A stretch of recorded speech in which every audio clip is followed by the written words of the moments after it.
Isn't it strange how what is a woman became such a big question, but nobody asked what is a man? So let's have a look at that. Good evening, ladies, gents and Pikachus. So, straight to the subject at hand. What is a man? Obviously, I could go through the physical characteristics first, but I won't do that. I think we're all aware at this stage. Penis, yes. Womb, no. The basics of a man. Chromosomes of a man, not chromosomes of a woman. No breasts. No ability to bear a child. Now, for me, the first thing a man should be is calm-tempered. No dramatics, no gossiping, no losing your temper, and no flapping about like a cartoon character. This one might sound incredibly obvious, but it's really not. If you think when you're in traffic, or when you're at work or something, or on a bus, anywhere where there's lots of people, people can be very short-tempered, especially if they're tired, or they haven't eaten, or there's any excuse at all. That's the thing. Being a man, these excuses do not apply to you. You're supposed to be at the front and the back of the pack, so you're like the spine of the team, if you like. If you're a man, you have to be solid and calm. So if people get in your face and push you or try and provoke you into some kind of stupid action, you have to be aloof to it. You know, don't back down, but don't rush into an engagement that you don't have any plan to be in any part of, just because you got provoked. So for instance, if someone in the street were to push you and you're with your girlfriend, and you go, and you start beating them up, they've provoked you into a stupid action there. So you might look good in the short term, but in the long term, you're going to look like an idiot for doing things like that. So, be a man, keep you cool. A man should never demand your attention. A man should not be a diva.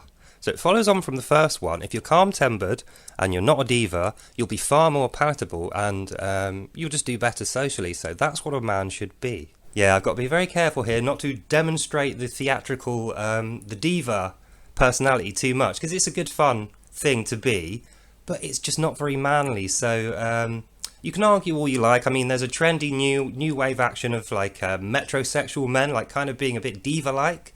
I don't agree with it. I think, look, from what I can tell from speaking to my female friends, women generally, they're really put off by any man who demands attention in that way, who acts like a spoilt brat, a diva, who thinks that they are God's gift and everyone should just bow down to them. It's a terrible, terrible look, so don't do that. I think the correct way to get attention is to be in demand from other people. So if you have to go into the middle of a crowd and go, yeah, I'm the best ever, and demand attention like that, you're being a diva. But if you're like a fireman and there's a fire and people are going, oh, get that guy. You see, you're the centre of attention for a practical purpose. You're not just showing off. So, yeah, avoid being a diva if you are a man. Tons of people get this one wrong. Tons and tons of people all of the time. But it's so important. This one's particularly difficult. I can tell you from experience. Being humble in defeat, especially when you're really driven, when you're really competitive, and you really work hard to get that win, especially if you lose in a bad way. If you're like cheesed out of a game, or you fall over, or you get a red card in a game that's not warranted, something like that, injustice, and then you think, oh, I'm justified to lose my temper and be a diva. But just remember, no, be humble. It's a terrible look to do that. Plus, if you're a man, you're thinking forward. You're thinking, this isn't about now. This is about now building for the future. So if you act like a diva, especially if the example that I used was a football game, a team game, if you're a diva, you're just not going to get picked again. You'll notice if you watch the Premier League or any sports at a top level, there are a lot of divas in that team. But the reason they're divas is because they get paid millions of pounds and they can do whatever they like, pretty much. They're not going to get chucked out. So mere mortals, you and I, can't rely on that. So we should be humble. And it goes the same for winning as well. So you should be humble in victory. Don't go around bragging about how great you are, saying how crap your opponent was. It's almost like you got the opportunity to show off, but it shows more character. It shows a better side of your personality if you resist the urge to show off and you just give an understated thanks to your fans, or, it shows good character. So, yeah, a man should have good character in defeat just as well as in victory, and remain humble. Judging from my comments, a lot of my guys are going to relate to this really, really hard. A man should run a tight ship.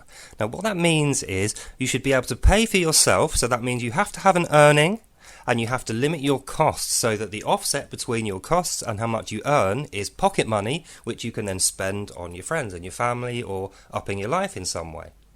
Running a tight ship means dotting the I's and crossing the T's. It means never running out of pocket money. Don't run out of petrol. Don't wake up late and have to rush and then crash your car on the way. It means be prepared for what's going to happen. So you leave a little bit of planning gap no matter what you do, and you always expect that something's going to go wrong, so you leave yourself more time. But it can extend to all areas of your life. If you run a really tight ship, you'll have secondary electronic fingerprint locks and really expensive house insurance. So everything in your house is covered as well. It's all about maintaining your life and protecting the fact that you're in a good mood and you're calm and you're humble and you're balanced and everything else. You know, your life is like the rug underneath your feet. If it gets pulled out, you've got to be able to withstand that. So you build into your life a little bit of a give, and that is running a tight ship. So like I say, it can extend to your personality traits. So be reliable. If you run a tight ship, you'll not be late, you'll not be too early, but you'll let other people be late a little bit. You know, you won't expect they're going to be as tight as you are. So yeah, it gives you it just gives you such a much easier life. It removes stress, and it means other people will look at you in a different way, because you won't represent possible stress. You'll probably represent a lessening of stress. You know, you'll be the answer to their problems if they're in a pickle. So hopefully, if you've done all of that, you'll be in a good position so that if any of your friends or family ever call upon you, you'll be there and ready. Don't know whether you've noticed that these are cumulative. If you do 1, 2 is easy. If you're doing 1 and 2, 3 is easy. So if you've done all the other things, you'll be in a great position. You'll have a good, reliable personality. You'll be responsible. You'll be humble. You'll be calm-headed in a mad situation. And that will mean if your friends need someone else, if they need a friend who's calm and thoughtful and responsible and has money in their pocket and probably drives, or, you know, is a person who's in position now to solve a problem now, they're going to be the ones to call on you. And a man should always be loyal. So it doesn't matter whether it costs you time or money, or the only thing that you should be really careful about is reputation. That's the only thing that you can spend, and it's more difficult to earn back. So yeah, I think when it comes to being loyal, especially to your family, boyfriend or girlfriend, or see, I did it that time, I was inclusive. So yeah, just be that person who is good in a crisis. And then you're being loyal to your friends. And hopefully, if you've picked the right friends, it will be few and far between when they actually need you in that way. And then you're not a burden on them. They're trying not to be a burden on you. Everyone can get in a better position in their life. You know, we can all move forward together, if you like. And that's why having a man who behaves like a man in your life, or being that man, if you're me or someone else who is like me, it's great. You want to be like that. You want to have these qualities. That's why these are traditional cultural values. They didn't just pop out of thin air. Even the ones that didn't come out of Christianity, they came out of generation upon generation upon generation of use, practice and mastery, and people recognizing, seeing the signs that these are good. They bring good things to you and the people around you. So yeah, we're getting to the end of this video now. Those are the 5 main things I believe make a man a man. So, but I mean, you can add anything else, you know, physical power, physical prowess. No, you don't need that to be a man. Other things like being good in hand-to-hand combat, you absolutely don't need that whatsoever, especially if you're in a country that legalizes the ownership of guns. You know, guns are like the ultimate force leveler, but I mean, you don't need a gun, you don't even need a legal weapon. Anything can be a weapon, and you can always level force if you're smart. So I would say physical capability isn't really that manly these days. It's a cool gimmick to add on. If you're doing those 5 things, it's nice to have. You know, if you go down the gym and you work really hard and you've got a good gym bod, fair play, good luck to you. You know, you'll do better because of it, but it isn't necessary. So yeah, hope you enjoyed that and you know more about what I think a man is. Let me know if you don't think any of those things are manly, or if I've got this completely wrong, and I'll see you in the next one.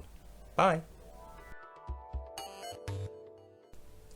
Congratulations, those of you who made it to this point in the video. There's actually a 6th one, but I'm kind of setting a little trap to see how many of my people reach the end of the videos. So number 6 is be patient. A man should always be patient. And that's primarily because if you have, say you've got a girlfriend who's pregnant, she is going to need immediate round-the-clock care. So you need to be patient for that. And in order to get ready for that, that's the ultimate test that you'll need the patience for. But every little test in life, every little frustration in life is preparing for that. So you've got to put your best foot forward and be patient. Don't overreact. Keep to the other 5 and you'll do fine, my friend. Hope you enjoyed that, and I'll see you next time.